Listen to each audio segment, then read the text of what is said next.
3 points हम लोगों ने पढ़े थे, परमिएबिलिटी, स्ट्रेंथ। पहला पॉइंट हमने जो पढ़ा वो था परमिएबिलिटी, इसके बारे में मैंने आपको अभी बताया। सेकंड पॉइंट हमने पढ़ा था स्ट्रेंथ के बारे में, इसको कैसे बढ़ा सकते हैं, कैसे घटा सकते हैं, परमिएबिलिटी को भी कैसे बढ़ा सकते हैं, उसके बारे में भी हमने जाना। थर्ड पॉइंट हम पढ़ रहे थे रिफ्रैक्टिवनेस के बारे में। ओके, अब फोर्थ पॉइंट पे हम आ रहे थे। नेक्स्ट फोर्थ पॉइंट है हमारा प्लास्टिसिटी। प्लास्टिसिटी और फ्लो एबिलिटी, ये हमारा फोर्थ पॉइंट है। Okay, what is plasticity? आप लोगों ने, मैंने आपको बताया स्ट्रेस स्ट्रेन कर्व में कि यील्ड पॉइंट होने के बाद में जहां तक हमारा यील्ड पॉइंट होता है, ये हमारा स्ट्रेस स्ट्रेन कर्व है, जहां तक हमको स्ट्रेट लाइन मिलती है, इसका मतलब है stress is directly proportional to strain. यहाँ पर स्ट्रेन होता है, यहाँ पर स्ट्रेस होता है। आपको ना हर जगह, जितना जब तक आप मैकेनिकल ब्रांच में रहेंगे तब तक आपको इस कर्व को हमेशा याद रखना है, स्ट्रेस स्ट्रेन कर्व। ठीक है, तो ये स्ट्रेस स्ट्रेन है। और ये क्या होता है, जब तक दोनों आपस में बराबर रहते हैं तब तक ये लाइन सीधी रहती है। जैसे जैसे स्ट्रेन स्ट्रेस बढ़ता जाता है तो स्ट्रेन क्या होता है, इस तरह से कर्व जो है हमारा इस तरह से बन जाता है। ठीक है, तो जहां तक ये लाइन बराबर सीधी जा रही है उसको हम कहते हैं Hooke's law, stress is directly proportional to strain. इसका मतलब क्या होता है, हमारा जो ऑब्जेक्ट है वो इलास्टिक प्रॉपर्टी में है। मतलब कि हम जब स्ट्रेस को रिमूव करेंगे तो यहाँ तक ऑब्जेक्ट फैलने के बाद वापस अपनी मूल स्थिति में आ जाएगा। ठीक है, स्ट्रेस स्ट्रेन कर्व को आप ऐसे समझ सकते हैं, आपके पास में रबर बैंड है, तो रबर बैंड को आप लीजिए और उसको खींचना शुरू कीजिए, तो जो आप खींच रहे हैं वो है स्ट्रेस। ठीक है, और उसके खींचने के दौरान जो उसके लेंथ और विड्थ में जो बदलाव आ रहा है, आप देखेंगे कि किनारे किनारे वो पतला होते जाता है और लंबा होते जाता है, उसको हम कहते हैं चेंज इन डायमेंशन। यानी चेंज इन डायमेंशन का मतलब होता है चेंज इन इलोंगेशन। इलोंगेशन का मतलब होता है कि उसके लेंथ में बदलाव आना। ओके, तो जो लेंथ में बदलाव आ रहा है उसी का टर्म है स्ट्रेन। ठीक, तो जब तक जैसे जैसे हम स्ट्रेस को बढ़ा रहे हैं, मतलब जितना हम खींच रहे हैं उतना ज्यादा उसकी लेंथ और साइज जो है चेंज होता जा रहा है। या साइज चेंज होने का मतलब स्ट्रेन होता है और खींचने का मतलब होता है स्ट्रेस। तो जब तक हम उसको खींच रहे हैं खींच रहे हैं खींच रहे हैं और एक पॉइंट पे हम उसको छोड़ दिए तो वापस वो अपने मूल स्थिति में आ जाता है। ठीक है, वो जिस साइज में था वापस उसी साइज में आ जाता है। तो उसको उस समय हम कहते हैं stress is directly proportional to strain. मतलब हम जितना ज्यादा खींच रहे हैं उतना ज्यादा उसमें बदलाव आ रहा है, और हम उसको छोड़ दिए तो वापस वो अपनी मूल स्थिति में आ जाता है। इसका मतलब है उसका प्रॉपर्टी क्या है, इलास्टिक। ठीक है, अब क्या होगा, अब आप और जोर से खींचे और जोर से खींचे, फिर खींचते रहिए तो क्या होगा, बीच से वो धीरे धीरे और पतला होता चला जाएगा। ठीक है, फिर आप उसको छोड़ दीजिए। छोड़ेंगे तो क्या होगा, उसकी जो विड्थ रहेगी, मतलब मान लीजिए पहले आपका इस तरह से था, अब वो हल्का सा लंबा हो जाता है हमारा रबर बैंड। तो इसका मतलब क्या है, अब वो धीरे धीरे इसका इम्पैक्टनेस बढ़ता चला जा रहा है। यहाँ से अब वो कर्व जो है, अब हम कर्व बनाएंगे तो इसका यहाँ तक बना, फिर इसके आगे जो है ये धीरे धीरे मुड़ना शुरू कर दिया। ठीक है, क्या हो रहा है, स्ट्रेस बढ़ रहा है तो स्ट्रेन जो है वो भी बढ़ रहा है, मगर अब क्या हो रहा है, यहाँ पर टूटना शुरू हो रहा है हल्का हल्का। अब आप और खींचेंगे और खींचेंगे और खींचेंगे तो क्या होगा, आपका रबर बैंड जो है दो टुकड़े में चला जाता है। इसका मतलब वो वापस अपनी प्रॉपर्टी में, वापस अपने मूल रूप में नहीं आ पाता। ठीक, तो यहाँ पर जहां तक वो इलास्टिक था उस प्रॉपर्टी को हम कहते हैं इलास्टिसिटी, और जहां से उसका परमानेंट डैमेज, मतलब अपने मूल स्थिति में ना आने को कहते हैं परमानेंट डैमेज। ठीक है, ये क्या है, ये परमानेंट डैमेज नहीं है, ये परमानेंट डैमेज है ना। तो परमानेंट डैमेज को हम कहते हैं प्लास्टिसिटी, यानी प्लास्टिक प्रॉपर्टी। ठीक, पर प्लास्टिसिटी को आप ऐसे समझ सकते हैं, आपके घर में प्लास्टिक के बहुत सारे बर्तन हैं। ठीक, अगर उसको आग के पास में या किसी गर्म चीज़ों से छुआ देंगे तो वो क्या होता है, पिघल जाता है या तो जल जाता है, उसको वापस आप अपनी उसी शेप में नहीं ला सकते। तो वो सारी चीजें जिसको हम उसके मूल स्थिति में नहीं ला सकते, उसकी उस गुण को कहते हैं प्लास्टिसिटी या फ्लोएबिलिटी। ठीक है, तो यहाँ पर मिट्टी में प्लास्टिसिटी क्या है, अब आप बोलेंगे, तो it should be, the plasticity should be, the sand should be in plastic nature. मतलब वो भी ऐसा ही होना चाहिए, so that It can easily take any desired shapes. अब आप बोलोगे मैडम प्लास्टिसिटी प्रॉपर्टी तो मेटल और प्लास्टिक के लिए है, इसमें मिट्टी में प्लास्टिसिटी का क्या जरूरत है? अब इसमें क्या हो रहा है, देखो इसमें समझने वाली बात है। यहाँ पर ये डब्बा लिया मैंने, इस डब्बे को पूरी तरीके से मिट्टी से फिल कर दिया, ठीक है। ये मिट्टी मैंने उसमें भर दी। भरने के बाद क्या करना है, अब मैंने इसमें एक पैटर्न लूंगी मैं, और उस पैटर्न को मैं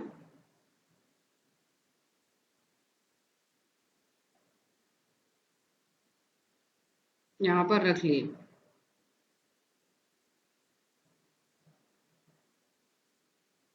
ठीक, अब मैं क्या करूंगी, यहाँ मिट्टी भरी है, अब इसको मैं उसमें धंसा दूंगी, मिट्टी में धंसा दूंगी, ठीक है। धंसाने के बाद उसको ऊपर से पीट दूंगी ताकि अच्छे तरीके से इसका जो छाप है वो यहाँ बन जाए। अब मैं क्या करूंगी, उस मेटल पैटर्न को मैं यहाँ से निकाल करके बाहर रख दूंगी। ठीक, अब क्या होगा, यहाँ पर जो मैंने इसमें मिट्टी में जो छाप बनाया है, अगर मैं इस मेटालिक पैटर्न को यहाँ से हटा देती हूँ और ये वापस यहाँ पर मिट्टी भर गई तो, ठीक है, तो क्या होगा, जो मैंने छाप बनाया है वो तो अगर यहाँ वापस मिट्टी भर जाएगी तो यानी क्या होगा, जो छाप जो है वो चला जाएगा।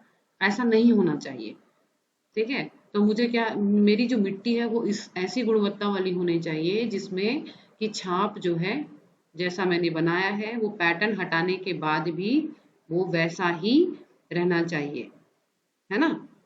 जैसे आप लोग रेती में हाथ डालते हैं, कई लोगों ने हाथ के छाप बनाए होंगे रेत में।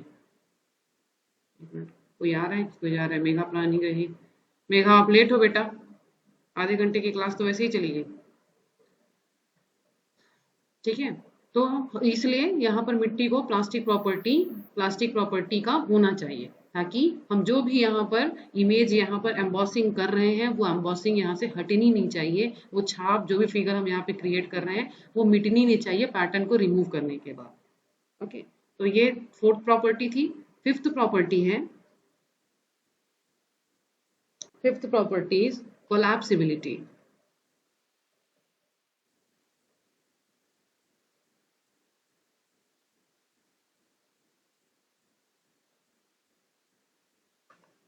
कोलैप्सिबिलिटी, अब ये क्या होता है, धराशायी हो जाना। वही चीज कि पैटर्न को हम हटा रहे हैं और सारा का सारा पूरा करके यहाँ पर वापस मिट्टी भर गई। जैसे हम लोग कई बार रेत जब हमारे काफी भरी हुई होती है, हम हाथ बनाते हैं, अपने हाथ का छाप बनाते हैं और जैसे ही हाथ को हटाते हैं वहां पर सारा का सारा रेत जो है वापस आ जाता है, तो उसको हम कहते हैं collapsibility. Collapsibility is the ability, it is a ability of the molding sand to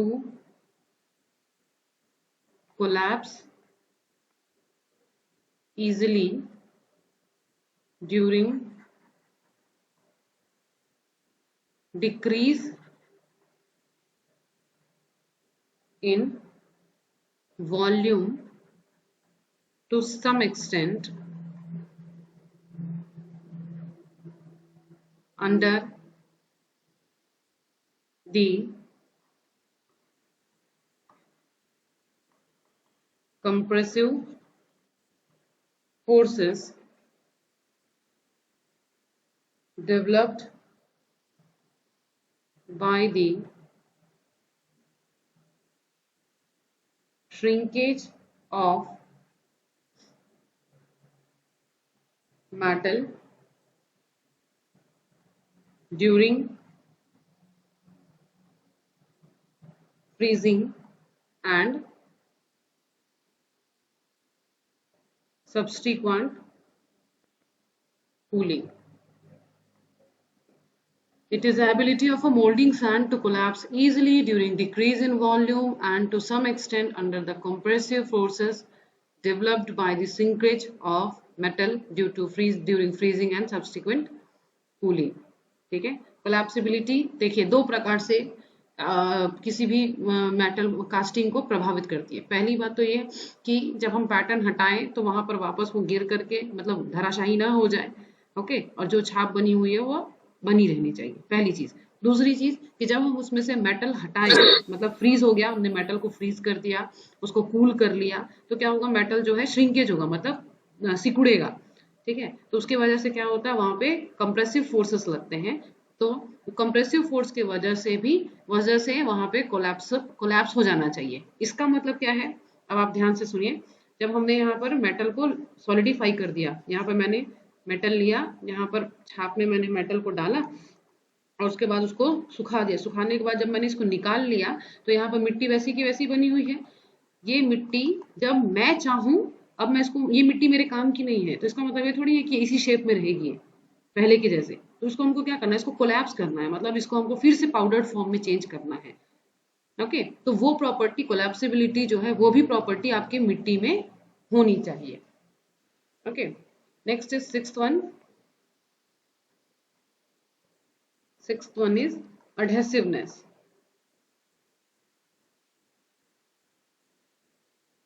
adhesiveness क्या होता है? This is a property of sand mixture to adhere to another body, यानी चिपकना चाहिए। ठीक है, जैसे जो आपका फेविकॉल है ना, वो एक तरह का एडहेसिव है। आप देखिएगा आपके फेविकॉल के डब्बे के ऊपर में लिखा हुआ होता है एडहेसिव। ठीक है, तो इसका मतलब क्या है कि आप उसको जिसके भी ऊपर लगाएंगे वो चिपक जाता है। तो मिट्टी की जो वो प्रॉपर्टी जिससे वो किसी भी ऑब्जेक्ट के ऊपर, किसी भी चीज के ऊपर में ठहरता है, उसको हम कहते हैं adhesiveness. Okay, it depends, this property depends on the type and amount of binder used in sand mix.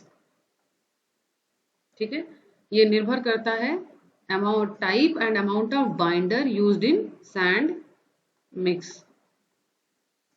ठीक है, इसमें किस तरह का बाइंडर हम इस्तेमाल कर रहे हैं उसके ऊपर निर्भर करता है कि आपकी एडहेसिवनेस कैसी है। अब आप बोलोगे बाइंडर क्या होता है? अच्छा, घर में सभी ने सिरेमिक का काम देखा है? सिरेमिक सिरेमिक प्लास्टर देखा ना, प्लास्टर चढ़ाते हैं, वो सिरेमिक का प्लास्टर होता है, हाथ पैर जब टूट जाता है तो।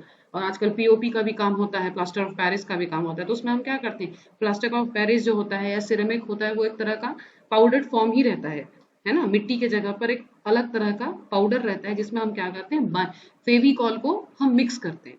ठीक है, ताकि वो उसको जो शेप हम देना चाहें वो उस फेविकॉल की वजह से गीला हो जाता है और अलग से उसको हम अलग शेप में डालते हैं। और उसके बाद हम क्या करते हैं कि जो भी शेप हमको चाहिए वो बनाते हैं और उसको सूखने देते हैं।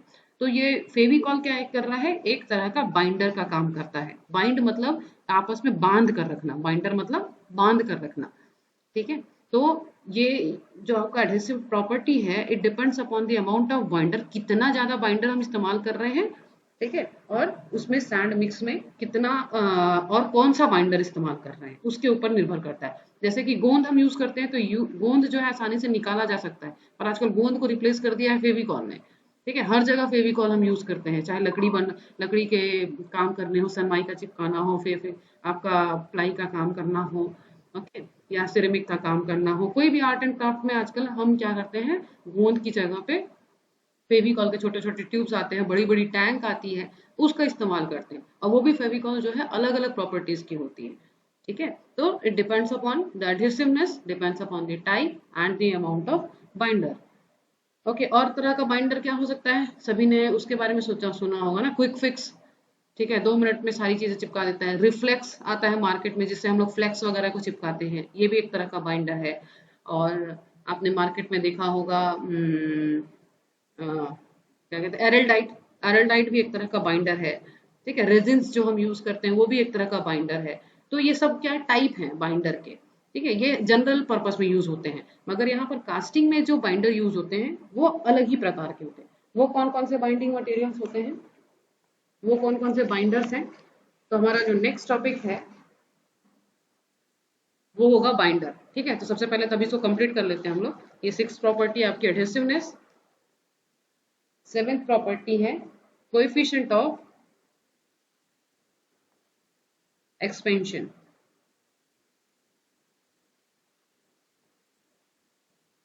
बाइंडर के बारे में और डिटेल में आपको बताऊंगी, अभी हम लोग इसमें फोकस करें। कोएफिशिएंट ऑफ एक्सपेंशन मतलब फैलना, एक्सपेंशन मतलब एक्सपैंड होना यानी फैलना। The sand should have low coefficient of expansion. ठीक है, उसका कोएफिशिएंट ऑफ एक्सपेंशन मतलब उसके फैलने की जो स्थिति है वो सैंड की कम होनी चाहिए। गरम मेटल को पा करके सैंड हमारा फैलना नहीं चाहिए, नहीं तो हमारा जो आकार प्रकार हमने उसमें छाप बनाई है वो बिगड़ जाएगा। ठीक है, लास्ट प्रॉपर्टी है 8th chemical resistivity. Chemical resistivity मतलब ये ऐसी कि केमिकली रिएक्ट नहीं होना चाहिए। ये एक ऐसी प्रॉपर्टी है जो हर सॉइल में होनी ही चाहिए। ठीक है, हर तरह के सैंड में होनी ही चाहिए। ओके, क्यों? क्योंकि मान लीजिए हम कॉपर को पिघला रहे हैं, कई बार हम यहाँ पर आयरन को पिघलाते हैं, कई बार हम एल्यूमिनियम को पिघलाते हैं, कई बार ब्रास को हम पिघलाते हैं। गोल्ड ऑर्नामेंट्स बनाने के लिए हम गोल्ड को पिघलाते हैं, सिल्वर को पिघलाते हैं।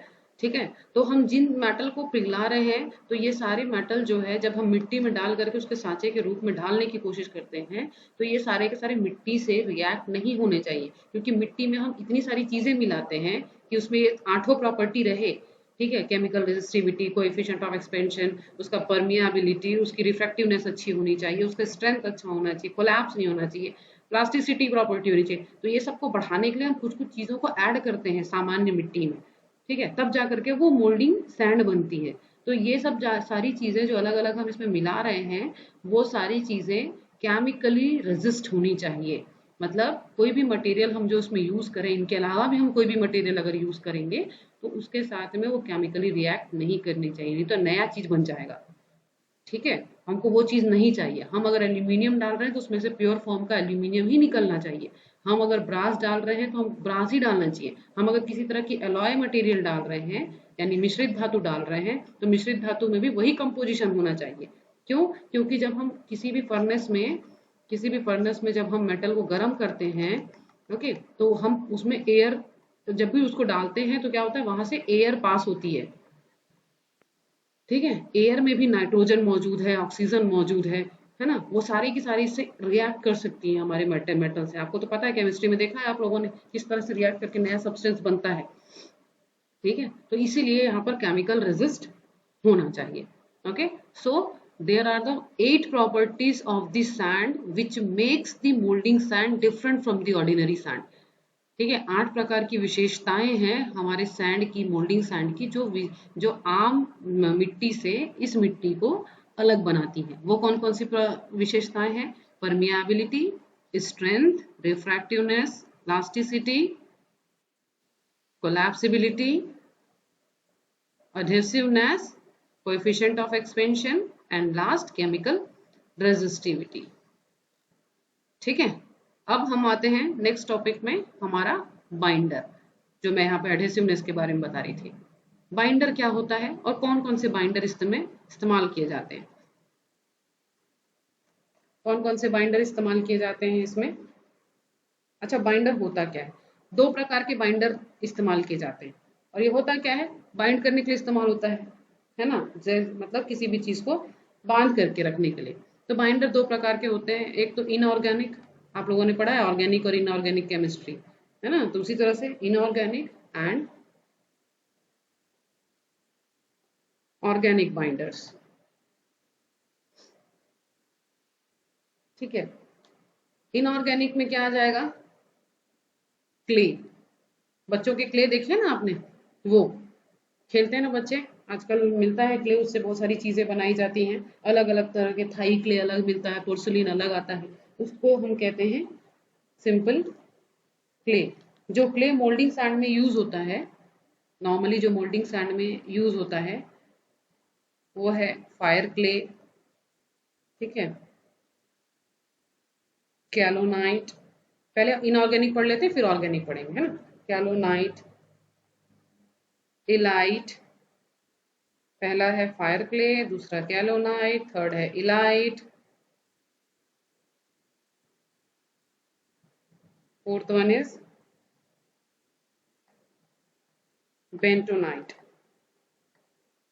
ओके, ये चारों क्ले जो है वो इनऑर्गेनिक फॉर्म में हम यूज करते हैं, ठीक है। यहाँ पे फायर क्ले का जो इस्तेमाल है ये होता है कोल मेजर्स में, ठीक है, जहां पर कोयले का इस्तेमाल हो रहा है वहां पर फायर क्ले का इस्तेमाल होता है। कैलोनाइट का कंपोजिशन क्या है, इसको केमिस्ट्री में लिखते हैं Al2O3 dot SiO2 dot 2H2O। Okay, ये क्या होता है, एक तरह का ब्लैक रॉक होता है, काला पत्थर, ठीक है। और ये काला पत्थर बनता किससे है, ग्रेनाइट और बसाल्ट को मिलाकर जो होता है उसको बोलते हैं कैलोनाइट। इसकी जो मेल्टिंग पॉइंट होती है, इसकी मेल्टिंग पॉइंट होती है आपकी 1750 डिग्री से लेकर 787 डिग्री सेंटीग्रेड। ओके, तो ये है छोटा सा, मैं छोटा धीरे हल्का हल्का बता रही हूँ आपको, आप इतना आपको नोट्स बनाने के लिए काफी है, ठीक है। एलाइट क्या होता है, एलाइट का कॉम्पोजिशन है आपका K2O dot Al2O3 dot SiO2 dot H2O, ठीक है। ये बनता कैसे है, by weathering of mica rocks. Silica देखा है सभी ने, कण छोटे छोटे जो चमकीले कण हमको रेत में मिलते हैं, उसी तरीके का माइका भी मिलता है, ठीक है, उसको हम कहते हैं माइका रॉक्स। सनमाइका जानते हैं आप लोग, है ना, जो प्लाई के समा ऊपर हम चिपकाते हैं। तो सनमाइका में शाइन क्यों होती है, क्योंकि हम माइका लगाते हैं उसके ऊपर में, एक लेयर जो रहती है वो माइका की रहती है। ओके, माइका की मौजूद होती है उसमें, तभी वो चीज वो असल में तो वो लकड़ी होती है ना, जो हम सनमाइका इस्तेमाल करते हैं, ठीक। तो उसको हम क्या करते हैं, उसके ऊपर में एक माइका का लेयर लगा देते हैं पिघला करके, ताकि वो चमकने लग जाए। तो वो कहाँ से मिलता है हमको, माइका रॉक से मिलता है। तो वेदरिंग, जैसे जैसे माइका रॉक जो है क्या नेचर में रह करके, नेचर में रह करके जैसे जैसे पुराना होते जाता है, तो वो क्या बनने लग जाता है, इलाइट के फॉर्म में। उसी का इस्तेमाल हम करते हैं क्ले के रूप में, ठीक है। बेंटोनाइट क्या होता है, फोर्थ वन, बेंटोनाइट का कंपोजिशन है, ये फोर्थ वन का है, MgO Al2O3 dot SiO2 dot H2O, ठीक है। ये बनता है इग्नियस रॉक से। आपने पढ़ा होगा, सोशल साइंस में, ज्योग्राफी में पढ़ा होगा, बहुत प्रकार के रॉक होते हैं, इग्नियस रॉक होता है, मेटामॉर्फिक रॉक होता है, सेडिमेंट्री रॉक होता है। इंग्लिश में तो यही बोलते हैं, हिंदी में मुझे पता नहीं बेटा, आप लोग सर्च कर लीजिएगा, ठीक है। तो ये एक प्रकार का इग्नियस रॉक है। इग्नियस रॉक बनता कैसे है, वॉल्केनिक वोल्केनो का लावा, हाँ बेटा, लावा वोल्केनिक लावा से, वोल्केनो से निकलता है जो लावा, हाँ ठंडा हाँ, होकर इग्नियस रॉक बनता है, उसी जी को जी जी, इग्नियस रॉक बोलते हैं। हाँ, इग्नियस रॉक जो होता है वो वोल्केनिक इरप्शन के थ्रू जब लावा जो है जम जाता है, तो सदियों लगते हैं इसको बनने के लिए, है ना, तो उसको हम कहते हैं इग्नियस रॉक, ठीक है। मेटामॉर्फिक रॉक अलग होता है। सेडिमेंट्री रॉक जब लेयर बाय लेयर मिट्टी आपस में जमती चली जाती है और उसको सालों लगते हैं, सदियों लग जाती है आपस में जब जम करके निकलता है, जो हम लोग स्लेट यूज करते हैं ना, स्लेट, ये जो आपके तोकापाल के इलाके में मिलता है ना, आप जाएंगे तो देखेंगे पत्थर पत्थर पट्टी पट्टी पत्थर निकलते हैं, उसको हम कहते हैं सेडिमेंट्री रॉक, ठीक है। और जो बड़ा चट्टान निकलता है उसको हम कहते हैं मेटामॉर्फिक रॉक, जिसमें जो ग्रेन साइज होती है वो आपस में एक डिफाइंड नहीं रहती, ठीक है, तो उसको हम कहते हैं मेटामॉर्फिक। हिंदी में बेटा इसका नाम मुझे नहीं पता, आप लोग देख लीजिएगा, ठीक है। वैसे आपके सिलेबस में ये नहीं, आपको बस अभी अभी इग्नियस रॉक के बारे में जानना है, ठीक है। तो इग्नियस रॉक यानी वोल्केनिक एरप्शन के थ्रू बनता है, उसी को हम कहते हैं बेंटोनाइट। ओके, ये इसको हम क्या करते हैं, क्रीमी व्हाइट पाउडर में इसको बदल देते हैं, जिसका इस्तेमाल हम क्ले के रूप में करते हैं, ठीक है। तो ये क्या है, 4 प्रकार के क्ले हैं जिसको हम बाइंडर के रूप में यूज करते हैं। ये क्ले जो है इनऑर्गेनिक फॉर्म है, इनऑर्गेनिक बाइंडर है, ठीक है। नेक्स्ट है हमारा ऑर्गेनिक बाइंडर्स। ऑर्गेनिक बाइंडर कौन कौन से होते हैं, सी कोल, ओके, सीरियल्स, फिर sawdust, wood flour, silica floor, ठीक है। फ्लोर मतलब आटा, सी कोल मतलब जैसा नाम है, जो हमको समंदर में फॉसिल मिलता है ना, जैसे समंदर से हम तेल निकालते हैं, वैसे समंदर का कोयला भी होता है, ठीक है। उस कोयले को हम इस्तेमाल करते हैं। ये कोयले में गुण होता है कि ये पल्वराइज्ड होता है, ठीक है। यानी पल्वराइज्ड मतलब क्या कहेंगे, पल्वराइज्ड को पल्वराइज्ड रबर भी होता है ना, ये काफी पिटा हुआ, ठीक है।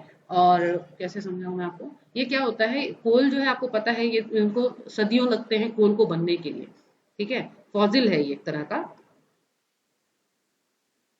पेट्रोलियम का प्रोडक्ट है ना, कोल हो गया आपका। तो ये सारी चीजें क्या होती हैं, फॉजिल कहलाती हैं। तो फॉजिल बनने के लिए हमको बहुत साल लगते हैं। तो ये क्या होता है, पल्वराइज्ड हो जाता है। अब पल्वराइज का हिंदी वर्ड मैं सर्च करके आपको मैसेज कर दूंगी, ठीक है। अभी मुझे पता नहीं है पल्वराइज का हिंदी वर्ड। तो इसमें क्या होता है, पल्वराइज के मैं गुण बता देती हूँ। ये एक ग्राउंडेड सॉफ्ट कोल होता है। आप देखेंगे कोल के कई प्रकार आते हैं, जैसे जो पहले ट्रेन में यूज होता था ना, वो चट्टान की तरह कड़ा पत्थर होता था, ठीक है। और आपके लकड़ी से बनने वाला कोल अलग होता है, उसको आप किसी हाथ से भी मसल सकते हैं, उसको आप कूचेंगे तो फोड़ेंगे तो आसानी से फूट जाता है, ठीक है। ये एक तरह का ग्राउंडेड सॉफ्ट कोल होता है, जिसको हम कहते हैं पल्वराइज्ड कोल। तो इसमें क्या होता है, क्योंकि सॉफ्ट है तो हम इसको आसानी से एक बाइंडर के रूप में यूज कर पाते हैं। सीरियल्स क्या होता है, सीरियल मैंने बताया था आपको कि एक तरह के दाल होता है। जैसे आप लोगों ने सभी ने चिकन चिल्ली, पनीर चिल्ली सब जानते हैं ना आप लोग। अब जब हम लोग ये सब सारी चिलीज बनाते हैं तो क्या करते हैं हम लोग क्या करते हैं, उसमें किसका इस्तेमाल करते हैं, कॉर्न का इस्तेमाल करते हैं, ठीक है। कॉर्न फ्लोर, या फिर आप कहते हैं उसको कॉर्न स्टार्च, है ना। उसको क्या करते हैं हम लोग, उसमें पानी मिला करके इसके ऊपर लेप लगाते हैं, उसके बाद फिर उसको फ्राई किया जाता है। तो उसी तरह से यहाँ पर हम यहाँ पर भी कॉर्न फ्लोर और कॉर्न स्टार्च का इस्तेमाल किया जाता है, ताकि हम क्ले को आपस में, मिट्टी को जो सैंड है उसको हम आपस में बांध सकें, ठीक है। तो इस ये जो प्रॉपर जो कॉर्न फ्लोर है, कॉर्न स्टार्च है, ये सीरियल्स के रूप में इसको सीरियल की कैटेगरी में रखा जाता है, ठीक है। और जब हम इसको मिक्स करते हैं ना इन सीरियल्स को, तो जो स्ट्रेंथ होती है वो 0.25 से 2% तक जो है ना बढ़ जाती है हमारी मिट्टी की, ओके। और ये जनरली एक्सपैंड भी नहीं होता, ठीक। इसलिए सीरियल्स का भी इस्तेमाल होता है। सॉ डस्ट मतलब, सॉ मतलब क्या होता है, आरी। मेरी मम्मी का कॉल आ रहा है, रुको बाद में बात करेंगे मम्मी से। सॉ डस्ट क्या होता है, ये होता है जब हम इसको कट करते हैं किसी भी चीज को, तो उसमें से जो बुरादा निकलता है उसको हम कहते हैं सॉडस्ट, ठीक है। तो ये क्या होता है सॉड, अब आप बोलोगे मैडम सॉडस्ट बाइंडर तो होगा नहीं, क्योंकि उसको जब हम गीला करेंगे तो सानेगा नहीं। पर इससे क्या होता है, ये जो सॉडस्ट होते हैं ना, इसको हम जब मिक्स करेंगे तो हमको क्या चाहिए, परमियाबिलिटी बढ़ाना है। गैस परमियाबिलिटी जो होती है ना, ये बढ़ जाती है। इसकी स्ट्रेंथ तो कमजोर होगी, पर ना गैस परमियाबिलिटी बढ़ जाती है, प्रॉपर्टी बढ़ जाती है। तो इसलिए हम सॉडस्ट को थोड़ा सा मिक्स करते हैं उसमें, ताकि जो हमारा मिट्टी है वो थोड़ा खिला खिला बने, ठीक है। एकदम से बंधा हुआ ना रहे, थोड़ा सा खिला खिला बने। खिला खिला मतलब समझते हो ना आप लोग, मतलब हल्का सा दानेदार होना चाहिए। वुड फ्लोर, वुड फ्लोर देखा है सभी ने, नहीं देखा है। ये क्या होता है, ग्राउंडेड ग्राउंडेड मतलब होता है जमीन नहीं, पिसा हुआ।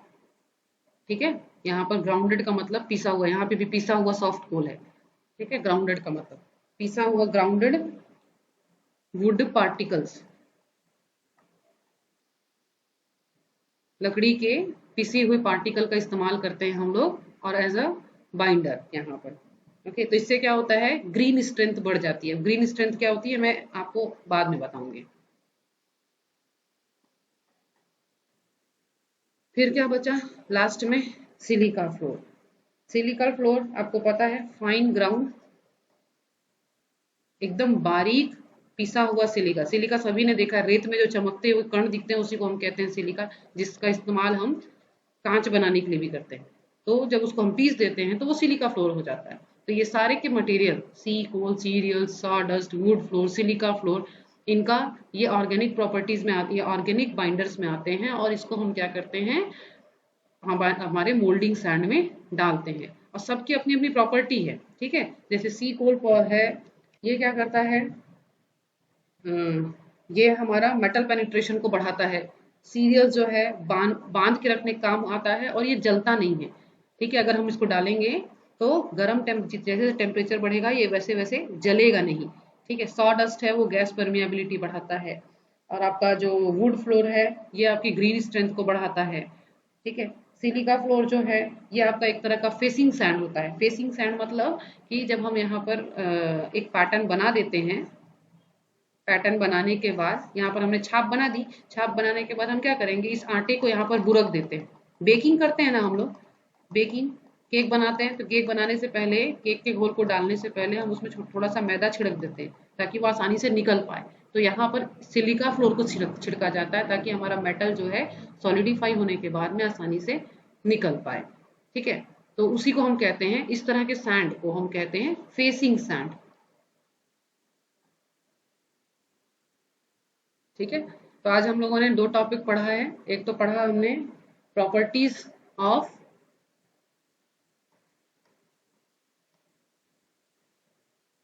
मोल्डिंग सैंड,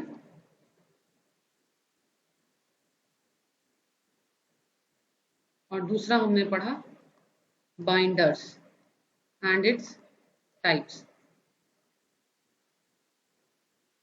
ठीक है, तो इसका नोट्स बना करके आप मुझे एज असाइनमेंट सबमिट करेंगे। मैं कोई नया असाइनमेंट नहीं दे रही हूँ आप लोग को, इसके नोट्स बना करके मुझे सबमिट करेंगे आप लोग। ठीक है, यही रहेगा, ये सारे नोट्स जो मैंने वीडियो में बना दिए। ठीक है, तो आज का टॉपिक हम यहीं पे एंड करते हैं। नेक्स्ट टॉपिक हम नेक्स्ट टॉपिक हमारा रहेगा टाइप्स ऑफ मोल्डिंग सैंड। अब कितने टाइप्स के मोल्डिंग सैंड होते हैं ये हम नेक्स्ट क्लास में कंटिन्यू करेंगे मंडे को। ठीक है, अभी सब अटेंडेंस दे दीजिए मुझे, मैं कॉल करूंगी, आप लोग बताएंगे।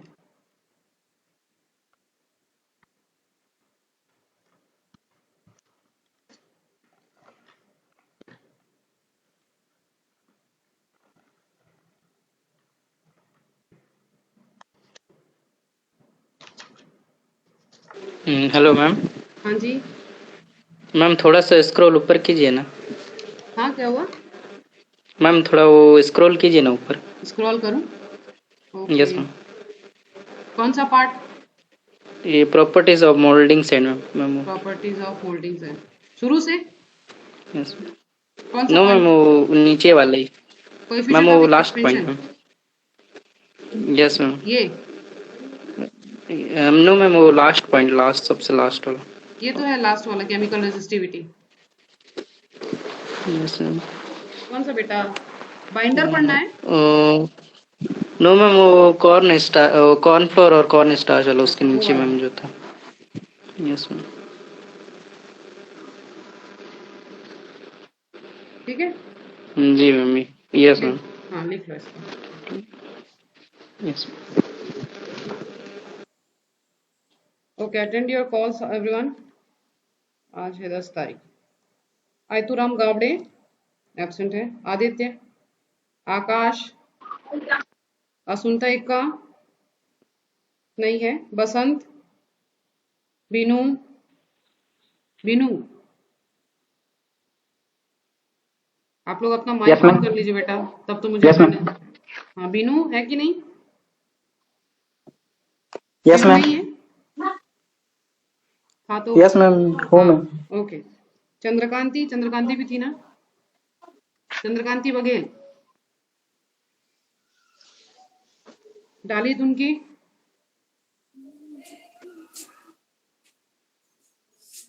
देवी नारायण, मेरी आवाज आ रही है आप लोग को? देवी नारायण नहीं है? डिकेश्वर,